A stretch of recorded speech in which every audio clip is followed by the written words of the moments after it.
Operation सिंदूर के बाद एक लंबे समय तक खामोशी तो छाई रही, लेकिन उस खामोशी के बाद जैसा हम लगातार पिछले कई दिनों से चर्चा कर रहे थे कि पाकिस्तान इतनी ज्यादा देर अपनी हरकतों को रोक सके ऐसा संभव नहीं है। पाकिस्तान एंटी इंडिया पॉलिसी पर जीता है, उसी पर पैदा हुआ है, तो बहुत ज्यादा वक्त उम्मीद नहीं करनी होगी कि पाकिस्तान हरकतों को रोक पाएगा और पाकिस्तान फिर वो हरकतें करेगा जिसके बाद शायद वो अपने परमानेंट इलाज की तरफ आगे बढ़ जाए। संजीव उनियाल जी मेरे साथ इस वक्त और जुड़ गए हैं, उनको अभी मैं आपसे परिचय करा रहा हूं। बहुत स्वागत है संजीव जी मेरे साथ। और निपुण आलम बयान का मैं रुख करता हूं। उससे पहले आप सुन रहे थे विंग कमांडर प्रफुल्ल बख्शी को।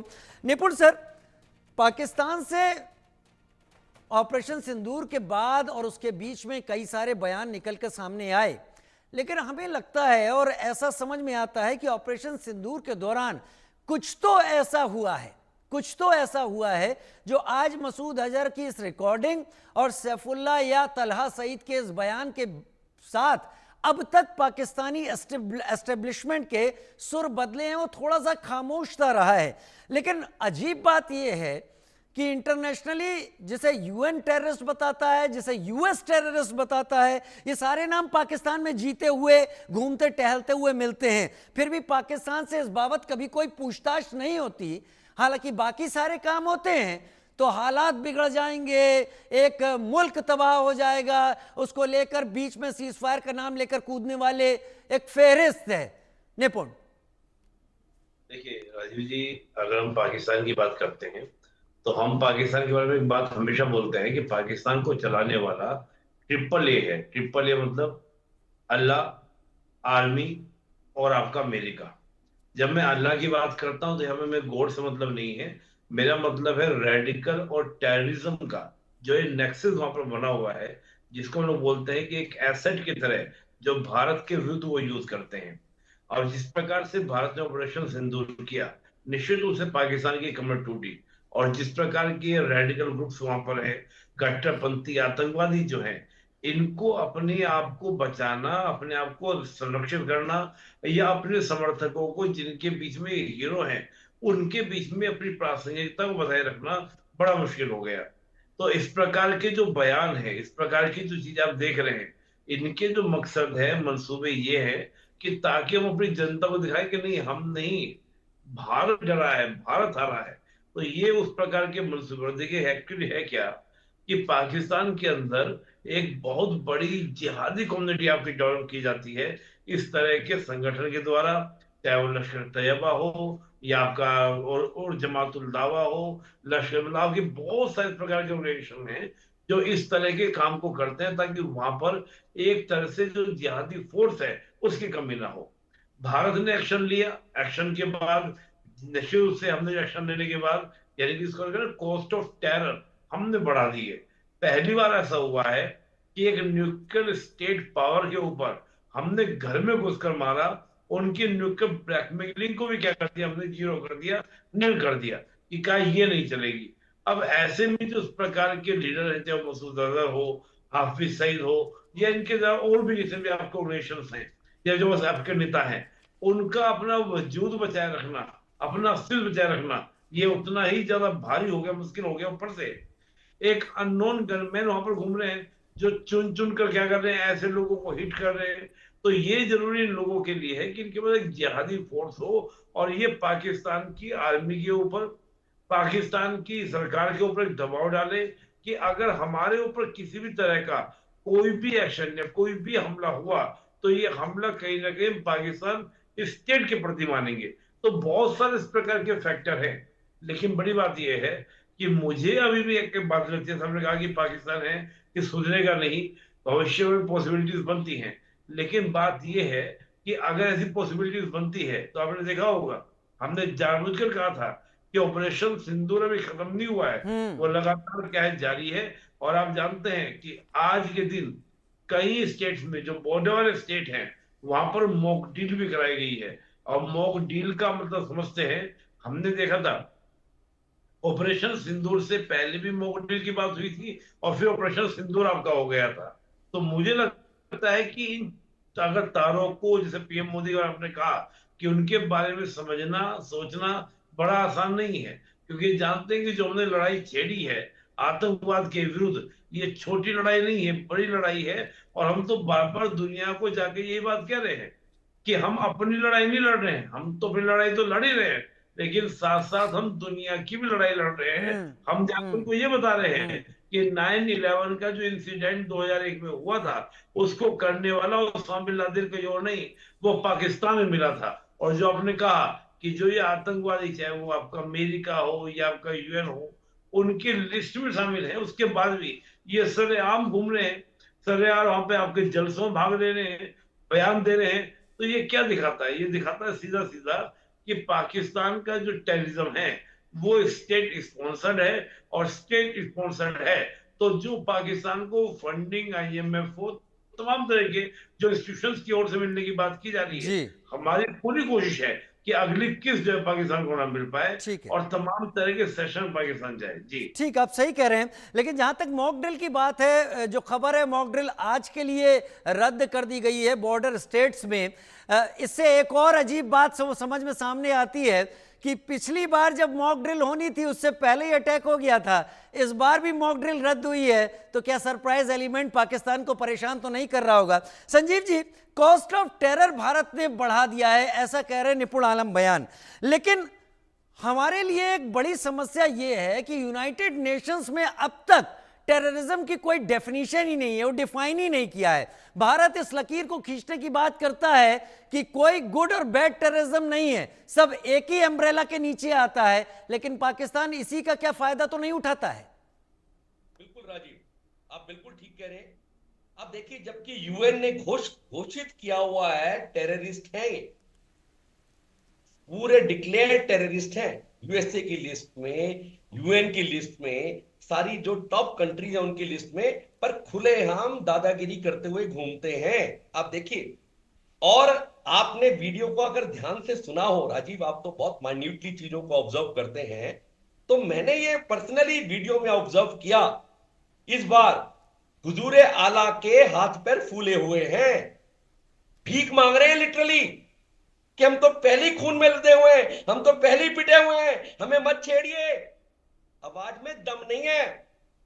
सारा मोदी ने गीदड़ भभकी के रूप में जो निकली है ना इनकी वीडियो, ये बताती है कि छुपे फिर रहे हैं, एक तरह से भिक्षा मांग रहे हैं कि मुझे जीवन दान दीजिए, मेरे घर के 10 मेंबरों को तुमने जो तबाह कर दिया, मेरे सामने 100 टॉप के टेररिस्ट जो कि आज हम सोचते थे कि हजारों लाखों लोगों भारतीयों को मार देंगे, उनको खत्म करने का जो लेते थे, आज उनके घर में जाके, उनकी मांद में घुस के, उनकी छाती पर चौड़े होकर ठोक कर आए हैं।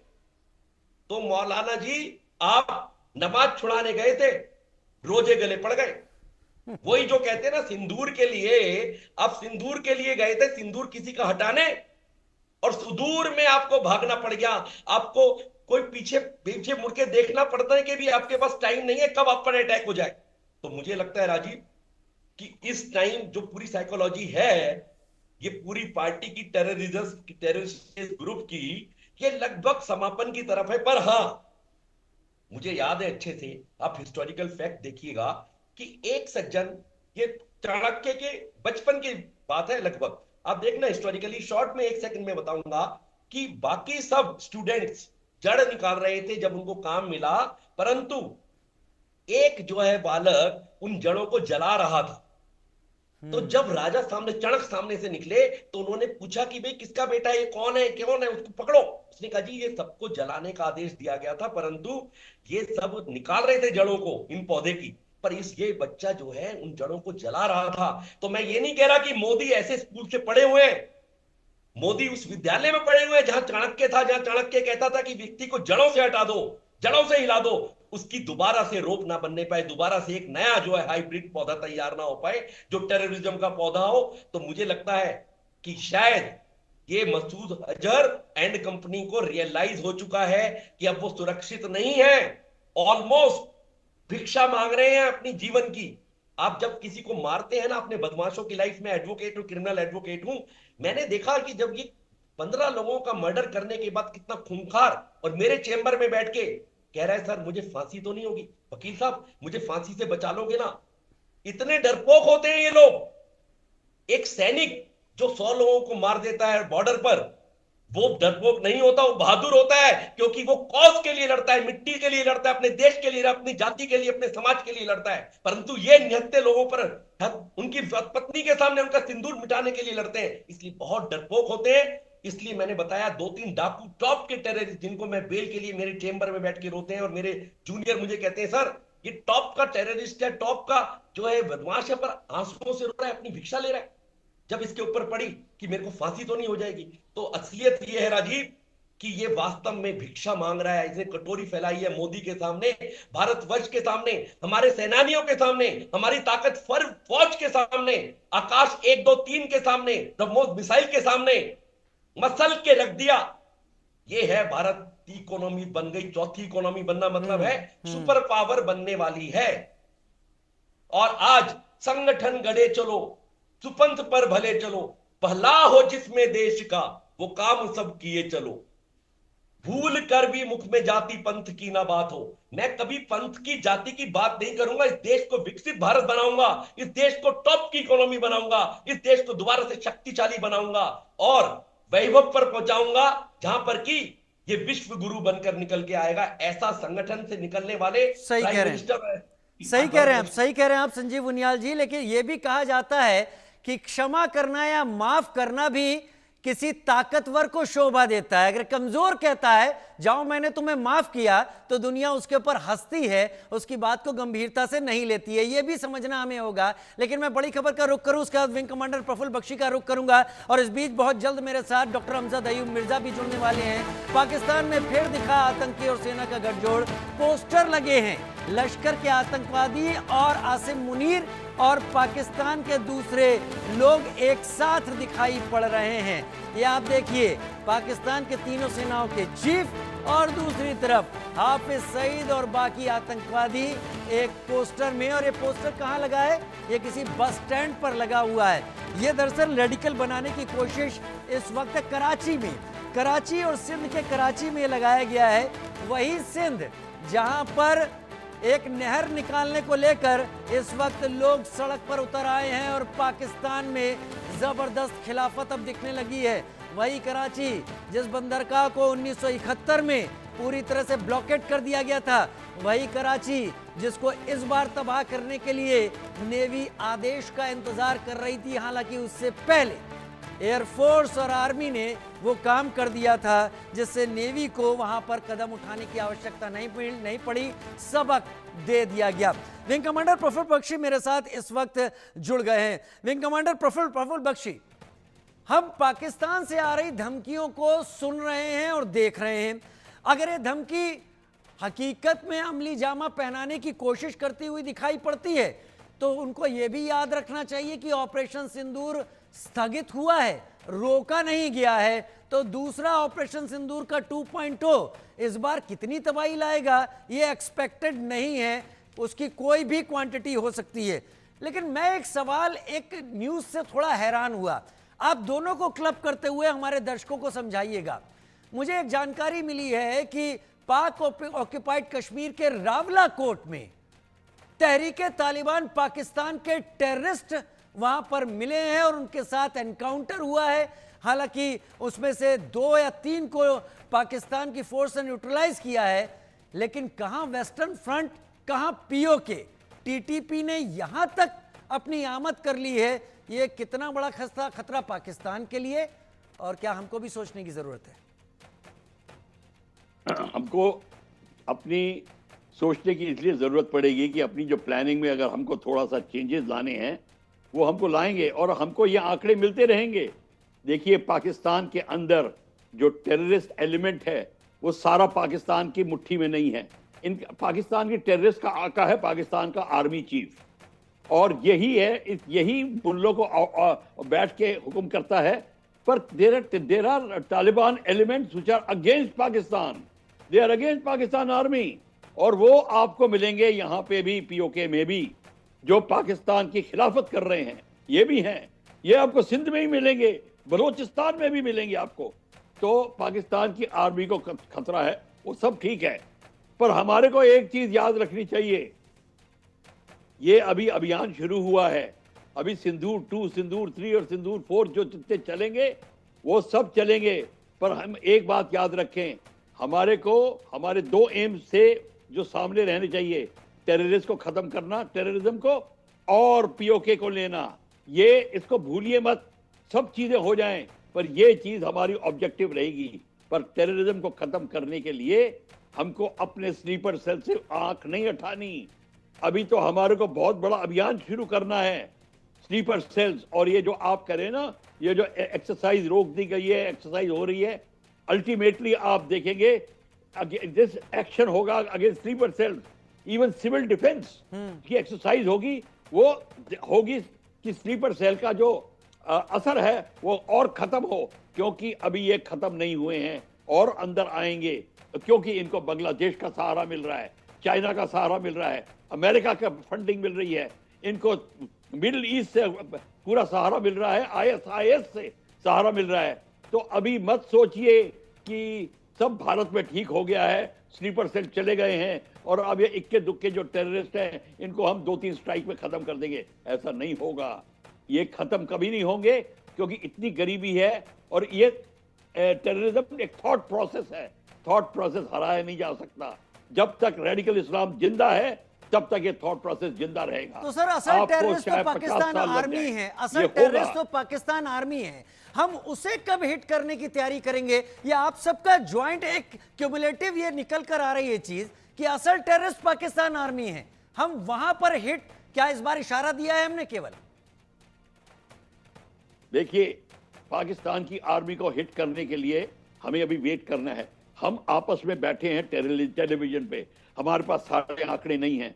जो हाई कमांड बैठा ऊपर उसको सारे आंकड़े मिल रहे हैं आंकड़ा चाइना और बांग्लादेश के बॉर्डर से, सिलीगुड़ी कॉरिडोर से, और जो अमेरिका भी इंडक्शन कर रहा है या अपनी एक्सरसाइज करना चाहता बे ऑफ बंगाल में, उससे मिल रहा है। उस सिचुएशन में आगे क्या हो सकता है, हमको वो चीज सोचनी है। सिर्फ हिंदुस्तान पाकिस्तान की लड़ाई नहीं रह जाएगी, जो अगली लड़ाई अगर हुई तो if the things become serious और लड़ाई शुरू होती है तो डोंट थिंक कि इंडिया पाकिस्तान ही लड़ेगा।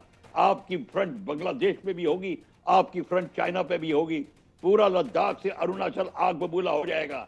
तो हमको उसकी तैयारी करनी है। इसलिए आई एम हैप्पी कि प्रधानमंत्री की गवर्नमेंट अभी कोई स्टेटमेंट नहीं बना रही, क्योंकि हमको अभी बड़ा गहर सोच करनी है और इनपुट्स डालने हैं कि आगे क्या होगा।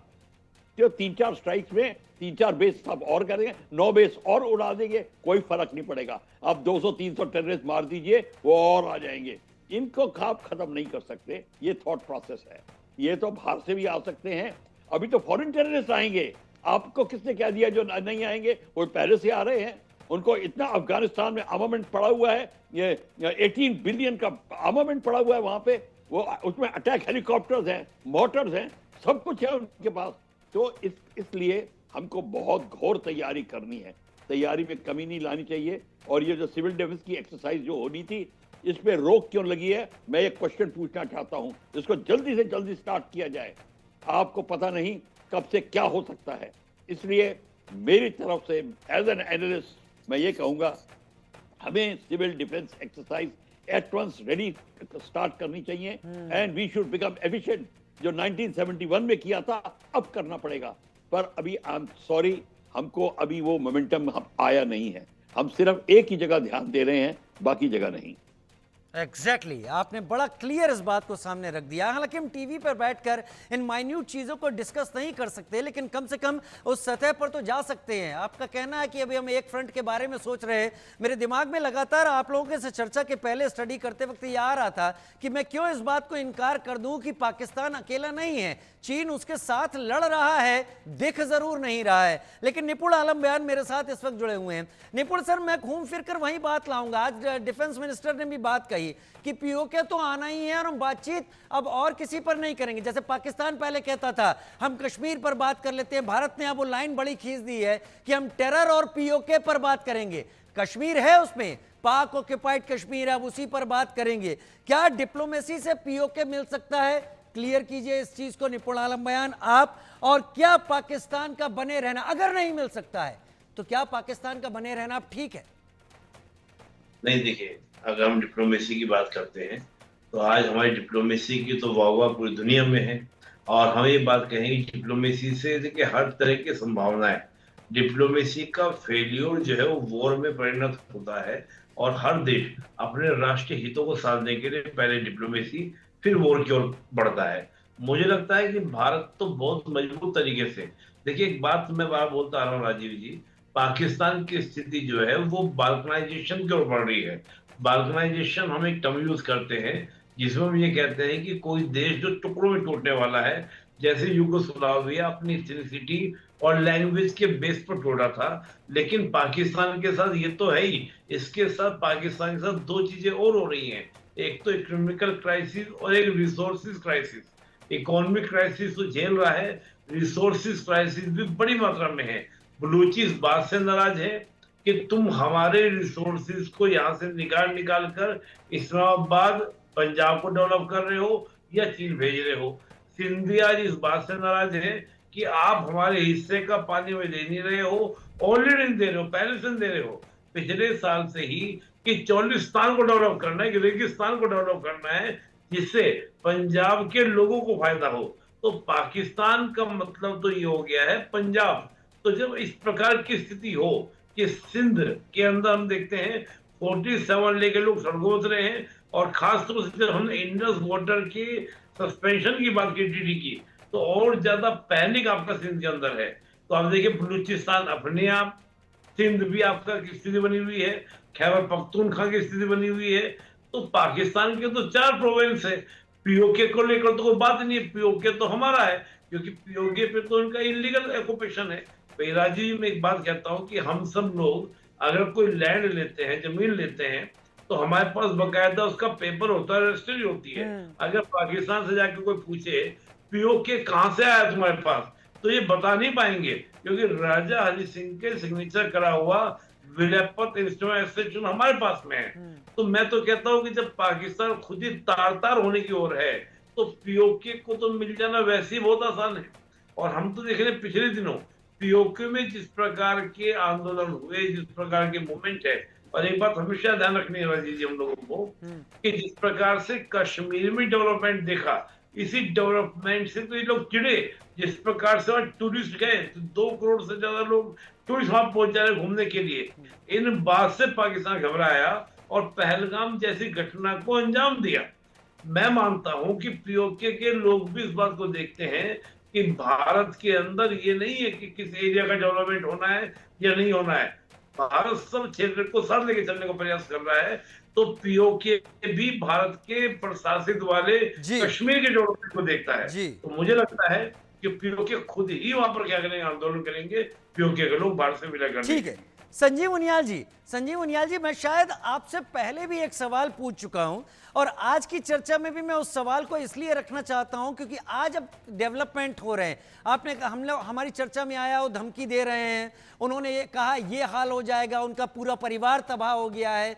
लेकिन यही चीज है कि सामने वाला घायल हो गया है और वो कुछ नहीं कर सकता है, इसको अगर सिरे से नकार दिया जाए तो बड़ी मुसीबत हो जाएगी।